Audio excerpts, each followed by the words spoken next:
I found when I was on season 3 of Alone that it was like your only buddy or companion. Yeah, exactly. You know, yeah, you talk to the cameras, but the fire, it was like it was talking to you or it was cheering you up. The fire was the biggest companion out there. Yeah. Right? In season 7 of Alone, the night before I tapped out, I was talking to the fire. I was burning big logs, man. Yeah. Big logs into the fire.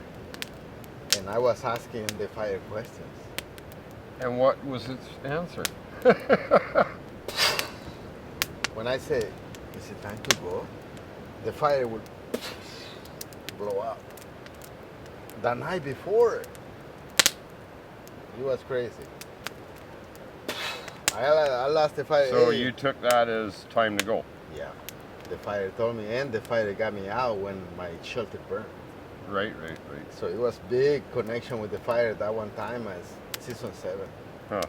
Like I was seriously, I wish I could get the recordings of that night when it was happening, because for me it was super special to be like, it's time to go, and the fire will go, and then I will go, was that a yes or was that a no? Was that a yes or a no, you know? And I was like, oh, I guess I'll sleep on it. The next morning I knew it was time to get out. I'm just burning my last very tiny few sticks of firewood I have, and then the whole thing. So it was like a fire blessing for me to get out that way at that time. Before going into the, it was cool. That is cool. But you know, like even just a campfire, even if you're out like fishing or just camping, not even on the show, there's just nothing like having a fire. And I mean, I can sit and stare at the coals and you start to see faces. Yeah. And it's mesmerizing. You know what I mean? Yeah, I just went to Mexico. I just flew down before coming here. I went for a couple weeks to Mexico for a ceremony. Yeah. It was a tipi ceremony before a Sundance. So the whole ceremony, it was me sitting all night long in this tipi with 30, 40 other people before Sundance looking at the fire, basically. So it was really cool, man. Oh, well, I can watch a fire for hours and hours. Yeah. I call it the caveman TV. Caveman TV, yep. Caveman TV. I can watch it, and help with the mosquitoes and smoking food and cooking food. Yeah, so like, what did you think about the experience of Frozen? Frozen, yeah, that was really nice. I loved the place. It was nothing like I ever seen. There were whales and seals. I was. Do you have a good fishing spot? Oh no, fishing was not good. Yeah, no, fishing was not good. Did you catch any fish? No, I caught one with my hand like that, a little sculpin. Oh, okay. I caught one in my pot. Yeah, tiny sculpin. I was going to use it for bait. Yeah, I just cooked it in the pot with all the mussels and, you know. Oh, yeah. But fishing was not good. There was the tide and a lot of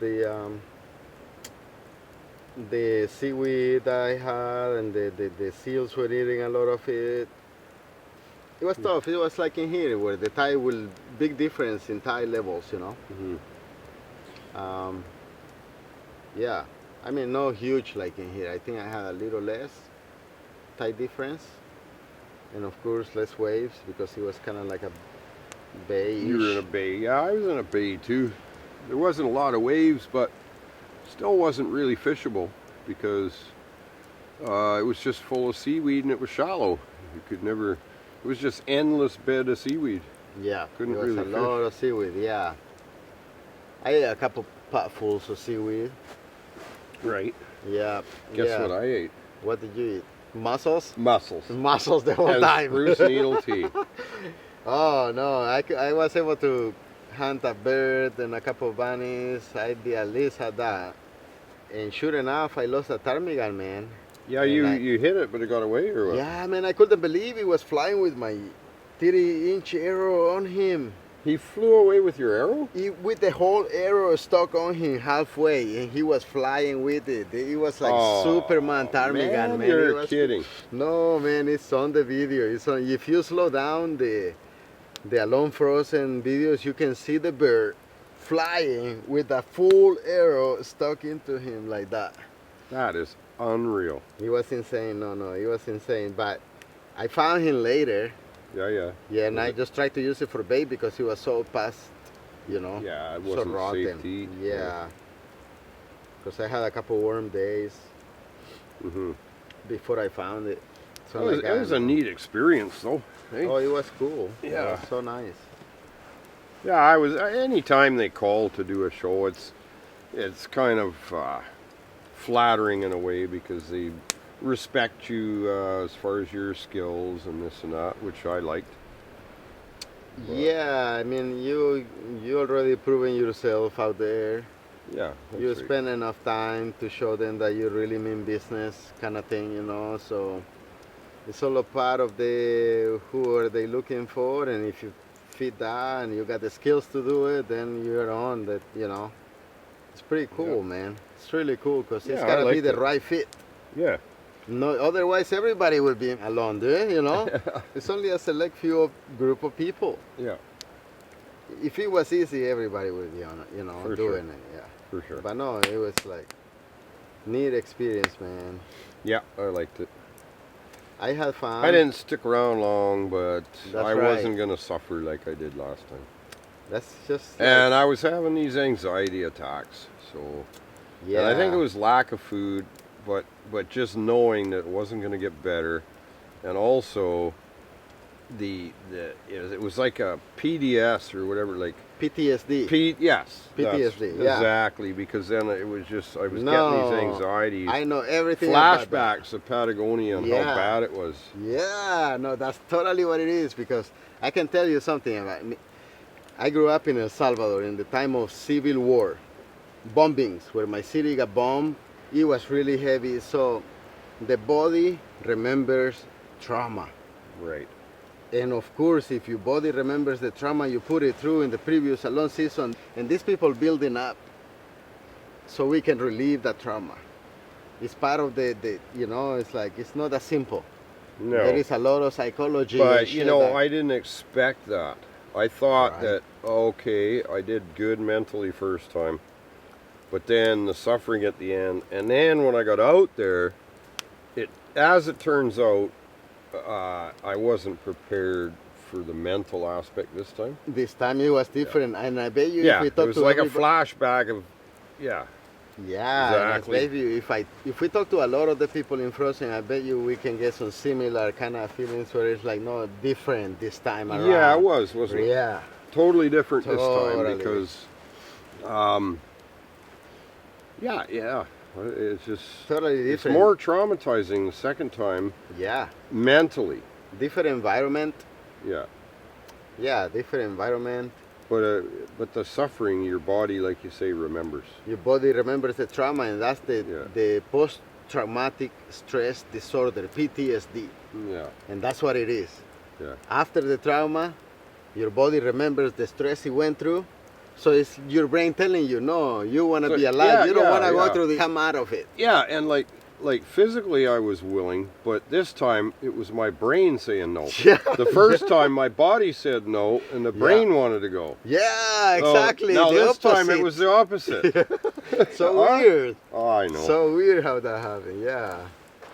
But I had one thing I wanted to ask you. Yeah. So you were on 2 seasons of Alone.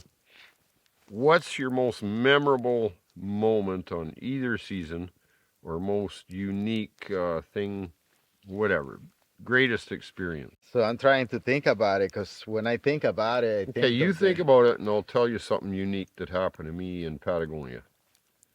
So I hadn't caught fish for a few days, and I had some set lines in the creek, and I went and checked one, and it had a nice trout on it. But it was all wrapped around this stick at the bottom. Mm-hmm.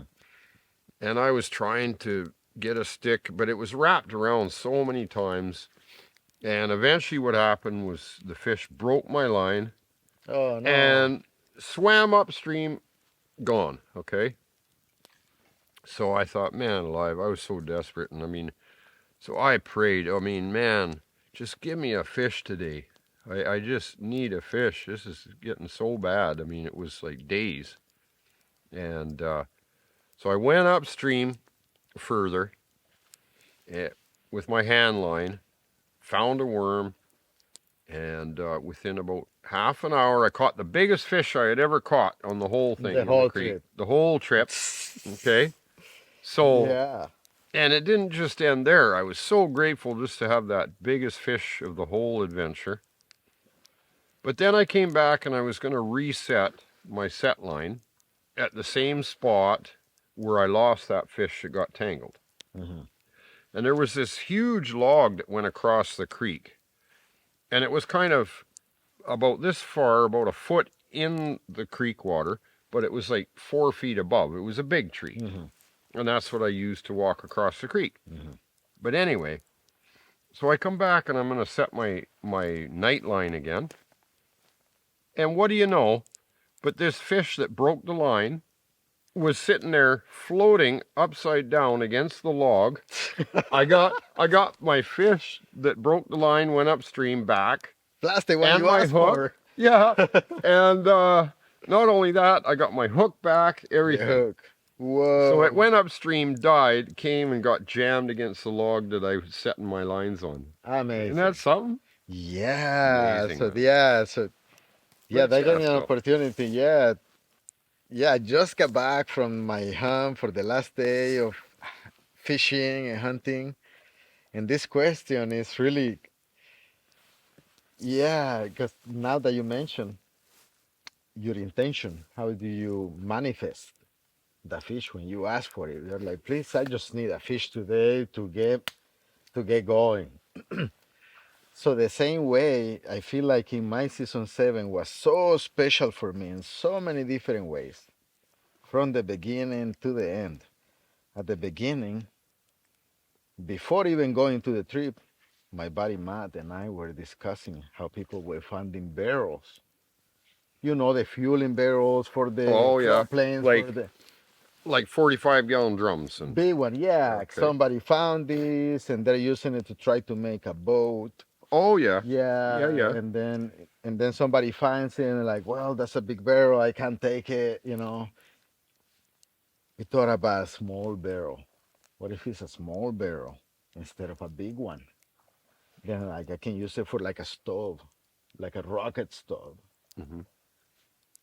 But then I like, how am I gonna get holes in this barrel? I need a chimney hole to put it on the outside of my shelter, and the inside needs to have a hole so I can like feed the logs. I don't want to mess up my axe Yeah. by opening holes on it because it's so special for cutting wood. You don't want to dual axe. No, you don't want to wreck it. You don't want to wreck it. So I'm like, well, I need to find a barrel that's small and it has this big hole in the front and this smaller chimney hole on the side. And over there, when they dropped me off in the helicopter, like day 3, this day I found 2 things. I found a banana lure that they had asked me to tell them everything I find to see if it was, You could use it. if I could use it, if it was fair. Yeah. 'Cause you can just find a cabin and use it. And you're like, Yeah, oh, I and found a it's full cabin of here. food. Full of food. Full of I found food. a cabin here and like Doors 100 open. days. So I remember I used a yellow brick, which is like a rustic text message. It's not like you can type like a phone. It's like, oh, boom, boom, boom. You press the Yeah. arrows. Yeah. And I'm like, hey, I found a banana lure. But the other thing, and they didn't let me use it for 3 days. I was waiting for this text for 3 days. For an To use answer. for an answer to be able, and I caught some fish on that one too, on that lure that I found. Anyways, Huh. the second thing I found today, I went for a huge walk. It was the beginning of my trip, so it was just getting to know my land. My goal was to walk it just like that one day I walked all the way north in here. Yeah. And they pinged me on the yellow brick. It's like, oh, you reach your geofence. Yeah. Yeah. Go back southeast or southwest, wherever you came from, you know. It went out of your zone. Yeah. And I'm like, oh, I went out. I had checked the mountain, this patch of blueberries on the way there, and I decided to check the patch of blueberries on the way out. On the way out, I checked the blueberries and like, oh, I said I was gonna go there, and I went over there. I started eating blueberries, and guess what I find in the middle of the patch of blueberries? The small barrel with the holes already made. For The a wood way, stove? the way I had thought back, the way I No. had it, so super special.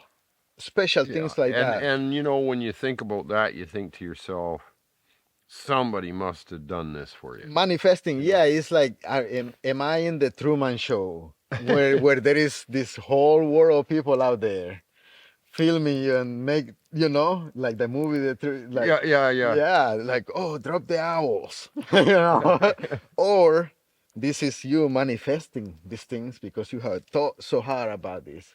And Oh, you is need it it as so bad, and it's it so becomes bad, a yeah. reality. One day I'm like, no, today I need 3 fish to feel that I know I'm hitting my stride. And that day I got 3 fish. Yeah, Things like that, At the end, me asking the fire, is it time to go? And the fire will do this crazy thing, And then the next day the fire gave me an exit. I left. The fire burned my shelter after I had tapped out. After I tapped out, I called the helicopter. They already wanted, I called them back and I'm like, hey, and they're like, Dave Holder was like, hey, keep filming. Make sure you talk to the camera and tell them your decision making processes, the whole thing. yeah, I'm like, yeah. I've been doing it, but sure enough, I'll keep doing it. I get the camera inside the shelter. And it starts on fire. I had burned all my wood pretty much the night before. This was just a tiny fire I had. I was burning the last little pieces of the fire. I had not, So there was no reason that should have no, happened. and the fire starts on the front. Like production asked me, "Hey, how did that fire start?" And I'm like, "What are you talking about?" Because in the video, it just starts off on the side. You see a spark, and I'm like, it was for me. It was just the Well, fire. your time was done. You didn't need it. I So did. Yes, it. I was done with my time out there. So it was super special trip yeah, in that no, sense. exactly. Special things I'll like never that. forget Patagonia. I mean, it Oh was man. such a joy to be there, but it's some weird things happened, like I said about the fish, Hmm. and so it's just weird sometimes. Yeah, and then another time too, I remember saying, "Boy, I just don't know. Like, I really need some food. I just really need some food," and just asking for help again, kind of, and Hmm. and then I saw this clearing through these big trees, but I could see light Hmm. in this lake clearing, and I thought, I've never been down there. This is about day 40, Hmm. Wow, and I long ways said, there. Yeah. long ways in. Yeah. So I said, well, I got to go into that clearing. So I go into the clearing, and it wasn't very big. It was about maybe an Hmm. acre clearing. But it was Pretty. kind of mossy and this and that. And what did I find? It was loaded with berries. Berries, the whole opening Everywhere. was berries.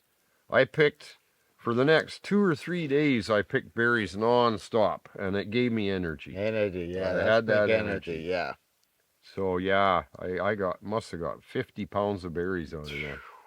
The That's what you bushes need were out there. loaded, and it was just something. They only are able to show so much of what happens Yeah, I out don't there. think they even showed the berries that Yeah, I no, picked. they don't show the fish I catch. I had so much fish, Greg. You know how I eat.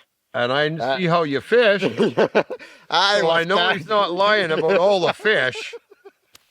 No, seriously, I had 4 levels of smoker going. And the fish that I catch today was over here, the second day, 3, 4 day, and then it went to my stash. At the beginning, I was like, I'm set. I'm done. I got food for so much. But I didn't understand my body in a survival situation for that long without food.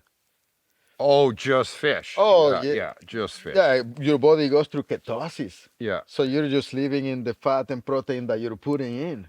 yeah. So now I can eat a piece of fish that's this big Me on ketosis, I can eat the whole freaking fish, man, Yeah. in one sitting, and wonder why can I eat this whole fish? Like, sure enough, man, I Yeah. was eating the whole thing. Yeah. But it was Yeah. just how the body reacts in those Right. survival situations. Well, yeah, for sure. And you know, like with the berry situation I'm telling you about, that uh, gave me energy for at least a week. Hmm. But even though I had all these berries, I would just take one handful for the day, Hmm. and I just tried to ration them out, and it kept my energy up for a long time after that. Right? Lots of sugar, lots of Yeah. energy, some vitamins. Yeah, that's a good And boost. stuff that you're lacking, like you say, because it was mostly fish I was living on too. I didn't find a lot of plants either. Hmm. A little bit of plantain. I found some watercress, which was really nice because it's got that peppery taste. Yeah, and it's high in iron. Yeah, I Yeah. did find some of that. I found some sorrel, some sheep sorrel. What else did I find? Couple of dandelions. I think 2 dandelions. But any plant that I found, I mean, I was eating, but there wasn't a lot of plants. And you wouldn't have had any plants, really. Eh? Well, in frozen, I only found like um, some mushrooms and some berries. But up in Labrador, I was using mostly for teas. Yeah, Labrador tea, jarrow tea. I didn't even find yarrow on frozen, but Hmm. I had good jarrow and. I found a few blueberries that weren't finished. Hmm. Um, I didn't. Yeah, usually get dropped I off. found some crowberries, but not. There wasn't many crowberries I had a around. bunch of crowberries and lingonberries. Okay, yeah, Hmm. lagoon, yeah, lagoon. Yeah, the But Canadian. I didn't find any of those, and I couldn't catch fish, so Makes it hard, man. makes Fish it gets you hard. going out there. Well, fish is the big staple, but you have to, like you were saying, have other stuff too. Yeah, you gotta have the other stuff lined up for sure.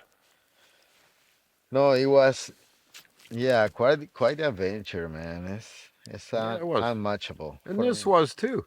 This This was was a too. whole it's a whole bunch of weeks sleeping in the hammock and trying to chase dinner, man. But you probably find yourself too, though. It's a lot nicer to do it with someone else than to do it yourself.